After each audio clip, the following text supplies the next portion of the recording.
Сегодня о нем снова говорит вся Мекка. Пусть говорят. Скоро они поймут, кто он на самом деле. Но людей вокруг него становится все больше. Пока я жив, этому не бывать. Тогда пора действовать. Завтра вся Мекка снова услышит его имя. Но не так, как ему хотелось бы. Каждый день она слышала проклятие в адрес посланника Аллаха. Каждый день ее учили ненавидеть ислам. Ее звали Дурра бинт Абу Лахаб, дочь человека, которого Аллах осудил в Коране. Дом Абу Лахаба словно был пропитан тьмой. Даже воздух в нем казался тяжелым. Повсюду стояли идолы, а их длинные тени оживали при каждом колебании пламени факелов. Этот дом был наполнен гордыней, шумом и ненавистью. Здесь никто не говорил спокойно, и никто не проявлял милосердия. Почти каждый вечер Абу Лахаб и его жена Джамиль обсуждали только одно – как еще сильнее оскорбить посланника Аллаха, унизить его и причинить ему боль. Именно в этом доме росла Дурра. Она тихо сидела в углу, сложив руки на коленях, и делала вид, что внимательно рассматривает узоры ковра. Со стороны казалось, будто разговоры взрослых ее совсем не интересуют. Но на самом деле от нее не ускользало ни одно слово. Она слышала гнев в голосе отца, ненависть в словах матери и насмешки всякий раз, когда в доме произносили имя Мухаммада. И каждый раз ее сердце болезненно сжималось. Поначалу она и сама не понимала, почему. Но чем старше становилась, тем сильнее чувствовала, что-то в этом доме было неправильно. Внутри нее жило чувство, которому она не могла найти объяснение. Что-то светлое и чистое отвергало ту ненависть, которой жила ее семья. Она выросла, ежедневно слыша проклятия в адрес пророка, но глубоко в душе уже знала, где находится истина. Со временем Дурра тайно приняла ислам и никому не открывала свою тайну. Она берегла свою веру так же бережно, словно держала в ладонях раскаленный уголь, понимая, что одно неосторожное слово может стоить ей жизни. Она боялась отца, боялась братьев, но еще сильнее боялась потерять тот свет, который обрела, уверовав в посланника Аллаха. Пока Дурра скрывала свою веру, один из ее братьев открыто выступил против пророка. Он насмехался над ним, оскорблял его и даже плюнул в его сторону. Тогда посланник Аллаха поднял руки и обратился к Аллаху с дуа. Никто тогда еще не знал, что эта дуа последует за тем человеком через долины и пустыни, сквозь долгий путь и ночную тьму, пока однажды не настигнет его в лагере, окруженном вооруженной охраной. Но об этом немного позже. А пока вернемся в те дни, когда Дурра была еще ребенком. Она родилась в доме, где царила духовная тьма, но в ее сердце уже разгорался совсем другой свет. Еще маленькой девочкой она не раз видела, как посланник Аллаха проходил по рынкам Мекки. Он всегда держался с достоинством, говорил спокойно и никогда не отвечал злом на зло, даже тем, кто осыпал его самыми тяжелыми оскорблениями. Каждый раз, когда Дурра видела посланника Аллаха, ее поражало одно и то же. Он всегда оставался добрым, честным и мягким в своих словах. Именно таким она его и запомнила. В его спокойствии была какая-то сила, которая словно разрушала все то, чем жила ее семья. По ночам, когда дом снова наполнялся криками, ссорами и разговорами, пропитанными ненавистью, Дурра незаметно поднималась на крышу. Там, под звездным небом, шум постепенно стихал, превращаясь в далекий, едва различимый гул. Она долго смотрела на Мекку, на дома, освещенные лунным светом, и снова задавала себе один и тот же вопрос. Почему, когда говорит он, все вокруг словно меняется? Почему каждый раз, когда я слышу его имя, мое сердце чувствует совсем другое? Прижав ладонь к груди, она едва слышно повторяла эти слова, словно боялась, что сама ночь услышит ее мысли. Как дочь Абу Лахаба может любить посланника Аллаха, которого так ненавидит ее отец? Но время шло, а это чувство становилось только сильнее. Оно росло каждый раз, когда Дурра тайком слышала чтение Корана. Росло, когда она видела первых мусульман, которые спокойно и без страха продолжали идти своим путем. И еще сильнее крепло, когда она замечала, как ненависть все больше меняла лицо ее отца, тогда как лица верующих, наоборот, были наполнены спокойствием и внутренним светом. Разница между ними была слишком очевидной, чтобы ее не замечать. Пока родители с каждым днем все сильнее разжигали свою ненависть, Дурра бережно хранила в сердце истину, о которой пока не могла никому рассказать. Все, что окружало ее дома, постепенно теряло для нее смысл. Идолы казались пустыми, привычные разговоры — бессмысленными. Зато слова, которые тихо разносились по всей Мекке, все глубже проникали ей в душу. Это был призыв поклоняться единому Аллаху, призыв к милости и истине, с которой пришел посланник Аллаха. Эти слова согревали ее сердце так, как ничто прежде. Все были уверены, что дочь Абу Лахаба однажды станет такой же, как ее отец. Но на самом деле все было иначе. В доме, где ненависть, казалось, навсегда поселилась в сердцах людей, незаметно рождалась искренняя вера. И ни отец, ни мать уже не могли этому помешать. Впервые она услышала чтение Корана поздним вечером. Ночной ветер доносил до нее тихие слова, разливавшиеся по узким улицам Мекки.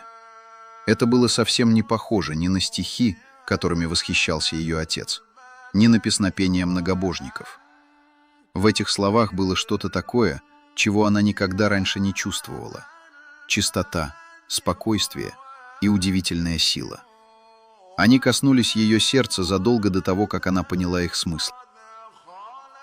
Иногда Дурра останавливалась за каменной стеной и, затаив дыхание, прислушивалась к чтению. Она не знала, какая это сура, не понимала значения аятов, но почему-то именно от этих слов ее глаза наполнялись слезами. Она была уверена лишь в одном — это не могли быть слова обычного человека. Это была истина, которую ее сердце узнало раньше разума. Иногда по ночам она осторожно шла вслед за этим чтением, стараясь оставаться незамеченной. И однажды, на окраине Мекки, под покровом ночи, она увидела небольшие собрания людей.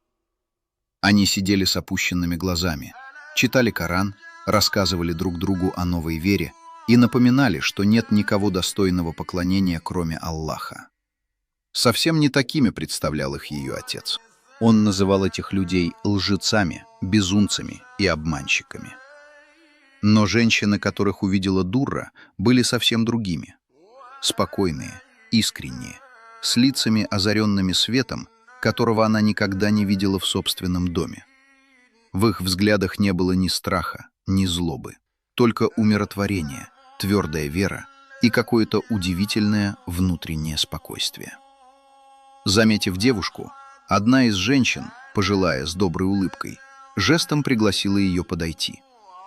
Сердце Дурры забилось так сильно, что ей казалось, будто его услышат все вокруг. Она нерешительно сделала несколько шагов вперед, одновременно боясь, что ее узнают, и боясь, что если сейчас уйдет, уже никогда не наберется смелости вернуться. Когда она впервые села рядом с ними, то, как и остальные, опустила взгляд. Она почти не решалась говорить и даже старалась дышать как можно тише. Но рядом с этими женщинами произошло то, чего она никогда прежде не испытывала. Впервые в жизни она почувствовала себя в безопасности. В ту ночь женщины тихо произнесли шахаду, и в этот момент сердце Дурры словно распахнулось. Не поднимая головы, она едва слышно повторила вслед за ними: «Ашхаду алля иляхаилляллах, ва ашхаду анна Мухаммадан расулюллах». По ее груди разлилось такое тепло, словно душа наконец обрела то, чего ей так долго не хватало, хотя сама она прежде даже не понимала этого. На глаза навернулись слезы, но Дурра тут же украдкой вытерла их, надеясь, что никто ничего не заметил. Но никто и не собирался ее расспрашивать. Никто не требовал объяснений. Женщины продолжали читать Коран, поклоняться Аллаху и улыбались ей с такой искренней добротой, какой она никогда не встречала в доме своего отца. В ту ночь Дурра вернулась домой уже другим человеком. Теперь в ее сердце жила тайна, о которой не должен был узнать никто. С этого дня ее жизнь словно разделилась надвое. Днем она оставалась все той же тихой и незаметной дочерью Абу-Лахаба. Осторожно ходила по дому, стараясь ничем не выдать себя, скрывала свою веру, свои чувства и даже те аяты Корана, которые уже успела запомнить. Но с наступлением ночи все менялось. Когда Абу-Лахаб и Джамиль, устав осыпать посланника Аллаха насмешками и проклятиями, наконец засыпали, Дурра бесшумно поднималась со своей постели. Она склонялась в молитве, прижимаясь лбом к прохладной земле, и обращалась к Аллаху так тихо, что, казалось, даже стены не могли услышать ее дуа. Иногда слезы сами текли по ее щекам. Иногда сердце билось так сильно, словно птица, запертая в клетке, отчаянно пыталась вырваться на свободу. Она боялась, что кто-нибудь услышит ее дыхание, и все же продолжала молиться. Она снова и снова повторяла аяты Корана, храня их в сердце как величайшее сокровище. Под покровом ночи тихо произносила шахаду, и с каждым разом ее вера становилась все крепче. Пока голос ее отца гремел по всей Мекке, пытаясь остановить распространение ислама, его собственная дочь все сильнее привязывалась к той самой истине, против которой он так яростно боролся. Ее вера была еще совсем юной и хрупкой, но именно она вскоре должна была навсегда изменить ее жизнь. И однажды этот день настал. Мекка словно изменилась. В воздухе чувствовалось какое-то необъяснимое напряжение, будто весь город ожидал чего-то великого. Казалось, даже сама пустыня затаила дыхание. По улицам стремительно разносилась одна и та же весть. Мухаммад созвал все племена к горе Сафа. Люди оставляли дома, закрывали лавки, прерывали разговоры и спешили к горе. Даже самые непримиримые враги посланника Аллаха хотели услышать, что он собирается сказать. Стоя у порога своего дома, Дурра смотрела вслед уходящей толпе. Ее сердце билось все быстрее. Страх смешивался с надеждой, а где-то глубоко внутри она уже чувствовала. Этот день изменит не только ее жизнь, но и историю всей Мекки. Так и произошло. Когда посланник Аллаха поднялся на вершину горы Сафа, в его облике было столько спокойствия и достоинства, что даже самые беспокойные сердца невольно притихли. Голос посланника Аллаха спокойно и уверенно разнесся над долиной. «Если бы я сказал вам, что за этой горой стоит войско, готовое напасть на вас, вы бы мне поверили?» Люди ответили без малейших колебаний. «Конечно, мы никогда не слышали от тебя лжи». Тогда пророк призвал их задуматься о судном дне. О дне, когда каждый человек предстанет перед Аллахом и ответит за свои дела. Он призвал оставить поклонение идолам и обратиться к единому Аллаху. На несколько мгновений над Меккой воцарилась такая тишина, что казалось, будто весь город перестал дышать. Но уже в следующее мгновение она была нарушена. Толпу грубо растолкал Абу-Лахаб. Его лицо было искажено гневом, а глаза пылали ненавистью. Даже не пытаясь понять услышанное, он громко закричал: «Чтоб ты пропал!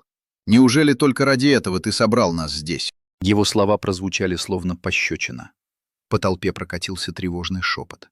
Все понимали, что произошло нечто страшное.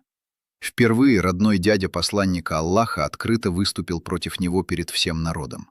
И именно тогда Аллах ниспослал аяты, которые будут читаться до самого судного дня. Да погибнут обе руки Абу-Лахаба, и сам он да погибнет.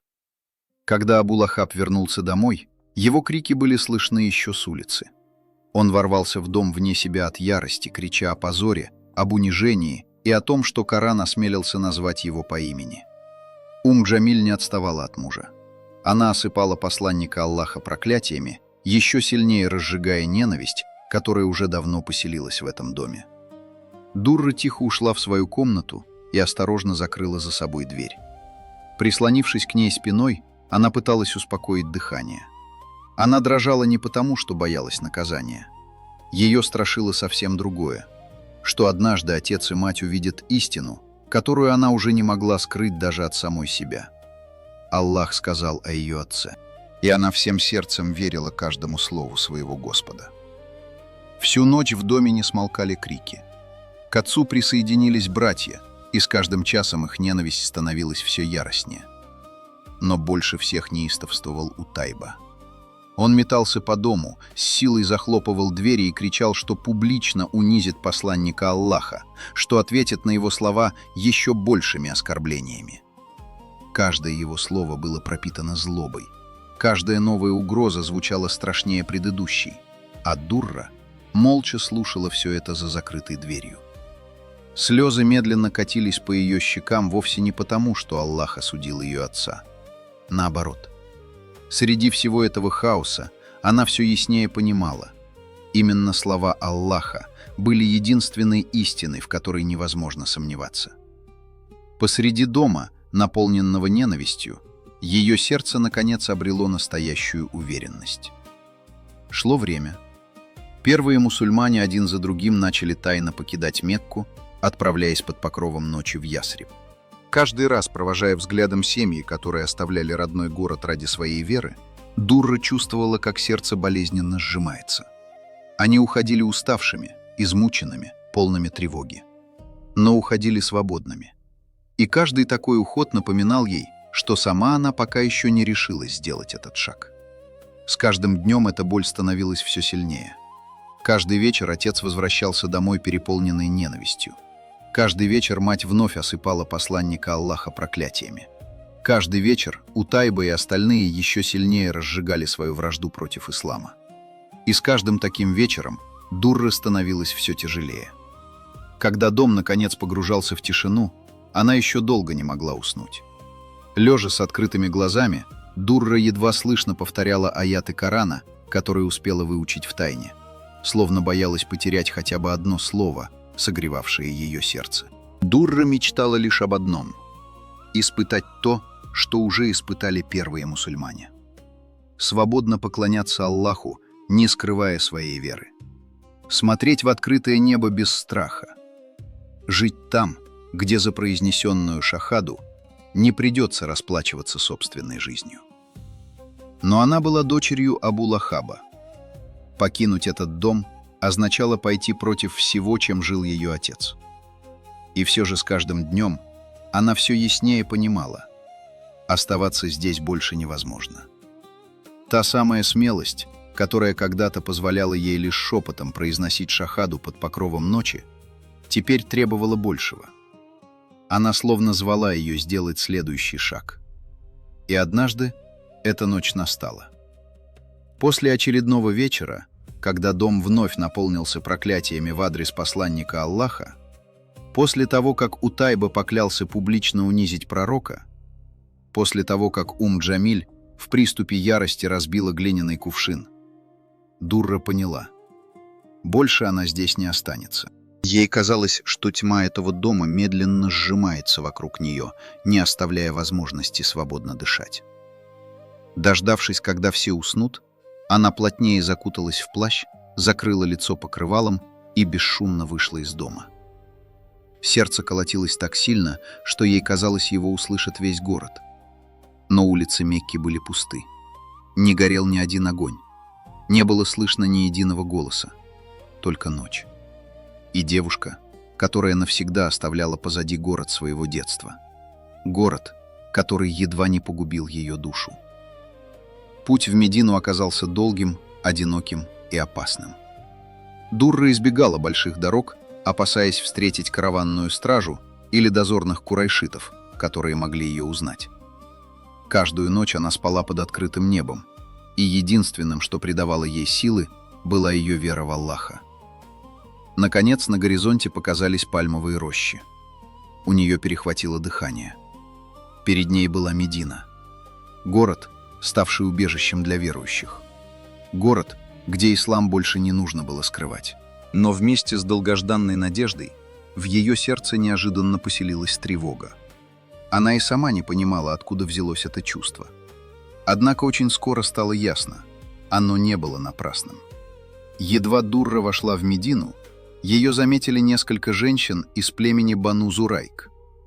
Они переглянулись, о чем-то тихо перешептались, а затем одна из них с насмешкой сказала: «Так это ты дочь Абу-Лахаба, того самого человека, которого Аллах проклял в Коране?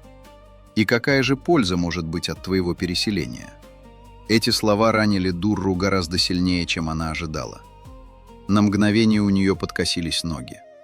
Ей показалось, что для этих людей она навсегда останется не Дуррой, а всего лишь дочерью Абу-Лахаба. Только теперь это происходило уже не в Мекке, а в Медине, городе, где она надеялась наконец обрести покой. Слезы сами навернулись ей на глаза.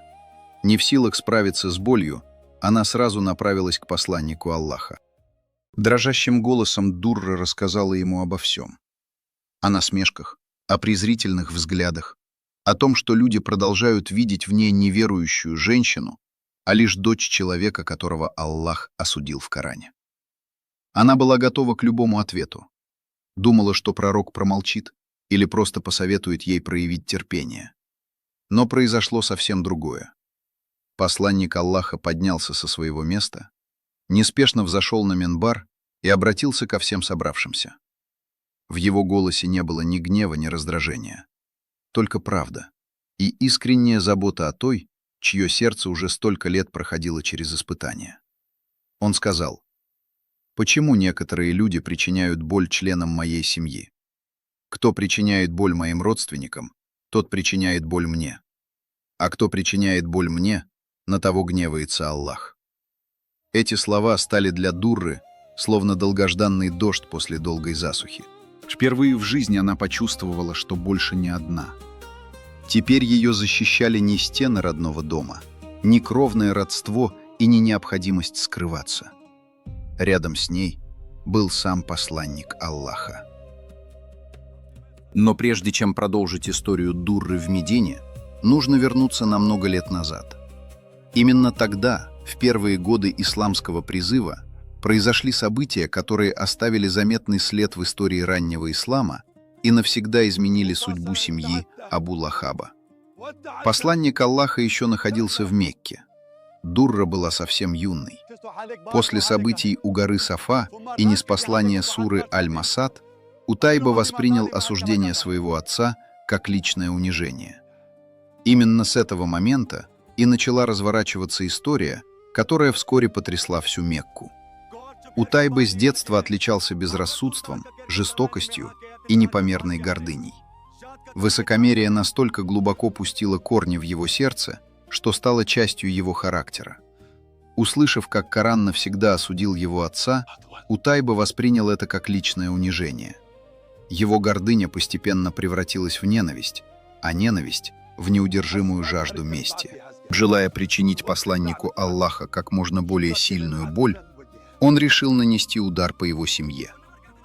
По требованию своего отца, Абу-Лахаба, он расторг брак с Кульсум, дочерью пророка, сделав это открыто и демонстративно лишь для того, чтобы оскорбить посланника Аллаха.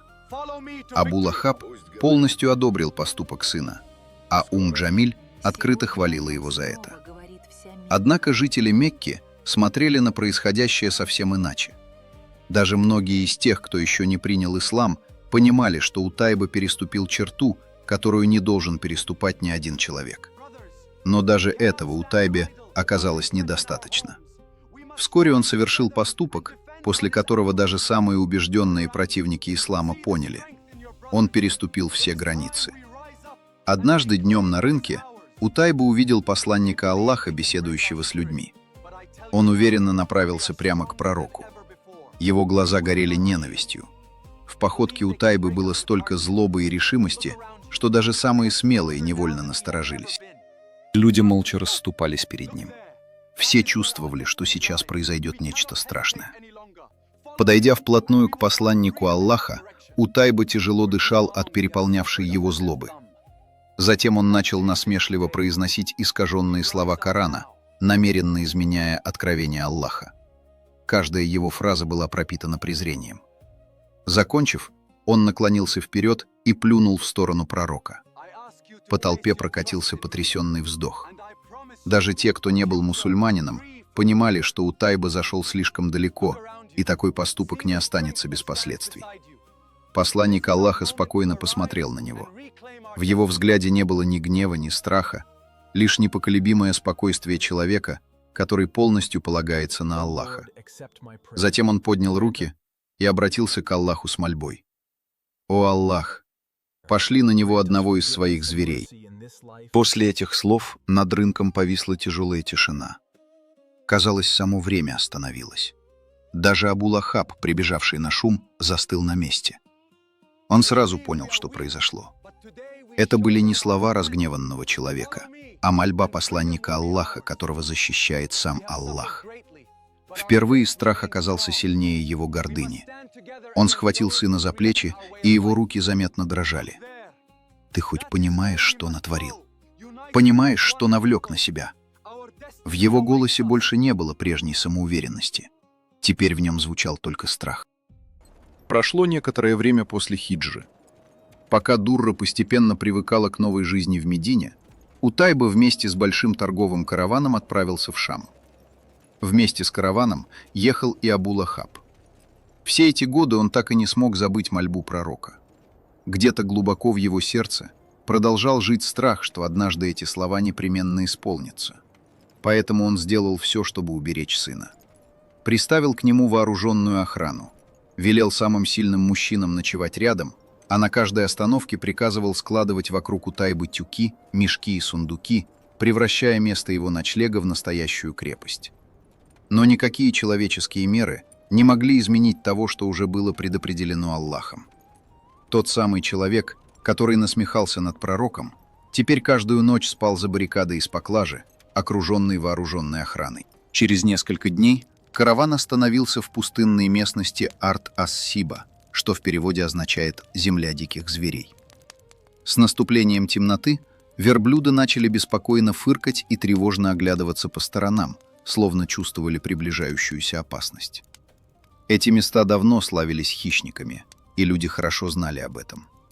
Но в ту ночь их пугали не столько хищники, сколько мольба пророка, произнесенная много лет назад. Едва лагерь был разбит, Абу Лахаб приказал еще выше сложить вокруг сына всю поклажу и усилить охрану. Самые крепкие мужчины легли вокруг него с копьями в руках. Никто не мог уснуть. Лишь Утайба пытался сохранять спокойствие, хотя тяжелое дыхание выдавало его страх. Глубокой ночью лагерь нарушил странный звук. Сначала послышались тяжелые шаги. Затем из темноты медленно появилась огромная тень. Когда она приблизилась к почти догоревшему костру, лунный свет осветил огромного льва. Он двигался спокойно и уверенно, словно заранее знал, за кем пришел. Стражники крепче сжали копья, но лев даже не взглянул на них. Медленно проходя между людьми, он внимательно обнюхивал каждого, переступал через лежавших мужчин и уверенно направлялся вперед. Казалось, он искал только одного человека. Наконец лев остановился перед высокой стеной из тюков и мешков. На мгновение лагерь замер. Затем одним мощным прыжком он легко перелетел через преграду и оказался рядом с Утайбой. Все произошло за считанные секунды. Лев настиг его прежде, чем тот успел подняться, вытащил наружу и поволок прочь, несмотря на охрану, копья и отчаянные попытки спасти его. Все, что люди построили ради его защиты, оказалось бессильным перед волей Аллаха. Последний крик Утайбы растворился в ночной пустыне. Лагерь погрузился в мертвую тишину. Никто не осмелился ни двинуться с места, ни произнести хотя бы слово. И лишь спустя несколько мгновений ветер донес едва слышный, прерывающийся голос. «Это мольба Мухаммада погубила меня». После этих слов все окончательно стихло. Каждый, кто пережил ту ночь, запомнил ее навсегда. Люди увидели собственными глазами, что мольба пророка никогда не бывает напрасной, а предопределение Аллаха невозможно остановить ни оружием, ни охраной, ни человеческими укреплениями. Весть о случившемся дошла до Медины не сразу. Она переходила от путника к путнику, пока, наконец, не дошла до верующих. Так о случившемся узнала и Дурра. В тот день к ней подошла одна из женщин-ансаров и тихо сказала: «Говорят, твоего брата ночью забрал лев». Дурра молча застыла. Ее сердце болезненно сжалось. Она лишь тихо прошептала: «Это мольба пророка». В тот момент она особенно ясно поняла: никто не способен избежать того, что предписал Аллах. Через несколько дней Дурра вновь пришла к пророку. Он встретил ее с состраданием и напомнил, что в день суда каждый человек предстанет перед Аллахом один. Никто не понесет ответственности за чужие поступки. Вера, терпение и каждое испытание человека известны Аллаху, и ни одно из них не останется без награды. Именно рядом с пророком Дурра почувствовала то, чего никогда не знала в доме своего отца — уважение, достоинство и душевный покой. Со временем мусульмане перестали видеть в ней дочь Абу Лахаба. Они видели женщину, которая сохранила веру, несмотря на тяжелейшие испытания. Ее история стала напоминанием о том, что наставления и заблуждения не передаются по наследству. Каждый человек сам отвечает перед Аллахом за свой выбор. В одной семье оказались 3 совершенно разные судьбы. Отец, имя которого навсегда осталось в суре Аль-Масад. Сын, которого настигло предопределение Аллаха, несмотря на всю человеческую защиту. И дочь, которую Аллах возвысил за ее искреннюю веру и терпение. История Дурры напоминает каждому из нас: происхождение не делает человека ни праведным, ни заблудшим. Каждый сам выбирает путь, по которому идет. А чем закончится этот путь, знает только Аллах.